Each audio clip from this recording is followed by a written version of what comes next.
Here we are with my old friend, colleague and Hall of Famer Steve Flink in Wimbledon after the two ladies semifinals. And what did you think of them? Two one-sided semifinals. Correct. Well, first of all, this year I'm not that good in my predictions because I was thinking that Halep and Svitolina would have been a balanced match, and yes. It wasn't. Oh yeah, I thought so too. I thought 6-1, 6-3 in 1 hour and 13 minutes. And 20 minutes was the first two games of the match. These long five-deuce games. Then from there, Halep played a very good, sound, strategic match. Didn't miss much and served really well, I thought, by her standards. Yeah, correct. And then afterwards we saw somebody who was serving even better. Oh my God! Serena Williams, she saved a couple of break points. Well, she had that love 40 hold at the end of the first set. That was the only time she was in any trouble, Ubaldo. She played well today. 6-1, 6-2 in 59 minutes, and so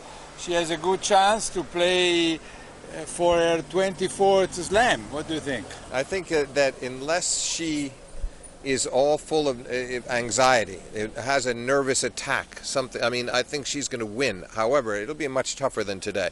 Halep is a better player. Halep will make her work harder. She'll extend the rallies. Halep serves a little more consistently too. But I think we're still looking at something in the neighborhood of 6-4, 6-4 for Serena, something like that. Yeah, well, let's say that the head-to-head between the two, they see Serena Williams prevailing 9-1. And when Halep won was in Singapore round robin in 2014. She won 6-3, 6-0, 6-2, 6-love, 6-2, and then she played again in the final and she lost 6-3, 6-love. So two incredible. Yeah, that can happen in those round robin events, the year ends. That can happen. No, the bottom line is that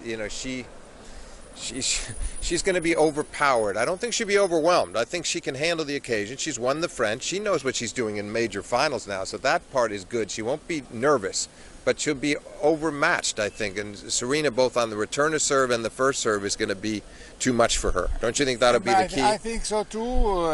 But with you, we saw the two girls playing at the Australian Open when Serena won 6-1, 4-6, 6-4. Yeah, so that's that true. was a battle. That was a battle. It's surprising given the decisive first set that she won. But this is grass. This is the center court. This is the finals. I think you're better off to meet Serena early than late. If I was Halep, I would much rather play her in the quarters than in the finals. Sure, you're right. Even if, you may remember that Roberta Vinci in 2015 when how could I forget? You remind me almost every day. Well, I mean, she beat Serena, and nobody expected that. And let me tell our viewers that was the best day of Ubaldo Scanagatta's life. Because Flavia Pannetta made the finals in the morning. The Italian reporters raced to the court to greet her, and then when Vinci beat Serena, there was a mob scene of Italian reporters on the court. One of the most exciting days you've ever had, certainly at the U.S. Open. Oh, that's for sure. A final between two Italians. It never happened again. And your prime minister came in to see it, right? Yeah. Who is from Florence and a tennis player too. I didn't know he was a tennis player. Well, but you couldn't go wrong. But that final was you couldn't miss with that final. No. And they deserved it. They earned it. Although I think Serena got a little bit nervous against Vinci. She had a 2-love with a game point for 3-love in the final set to make the final where she would have played Pannetta. Yeah. She couldn't have asked for more. Listen, anyway, to be honest, I think that when we talk about the 24 slams won by Margaret Court, we also should say that 11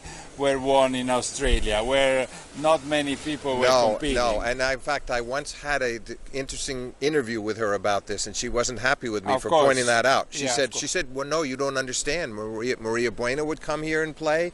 Billie Jean, yes, in alternate years. They would rarely have a field anything like Wimbledon or the U.S. Sure. And Margaret had some very easy journeys through those draws. You're right, so that padded her record. Yeah. And I don't think she would have ended up with 24. Might have been 19. Yeah. Okay. So what about the men's semifinals? Our prediction. Okay. Well, In the end, I have to pick Nadal with some hesitation because I never underestimate Federer on a grass court, on the center court, his favorite of all. He is obviously the quintessential grass court player in the game, but I think Nadal is the player more in form. I think the slow courts help him. He's returning beautifully, and he's never served this well in his life. So those combination of factors, I think, can bring him victory, probably in 4, possibly in 5. Well, there was a sort of referendum in poll in the Italian. I heard it was 10-9 for Rafa. Is that right? Yeah, and I was one of those who put Rafa in 5 sets. So that means we're. But at the same time, to be honest, I wouldn't be surprised at all if Federer would win. No, it's that kind of a match. That makes it so much fun. Nobody could be too sure of their prediction. I just believe that Nadal right now, there's a spark in him. There's a sense of he feels he's playing the best grass court tennis of his career. I think he's playing better now.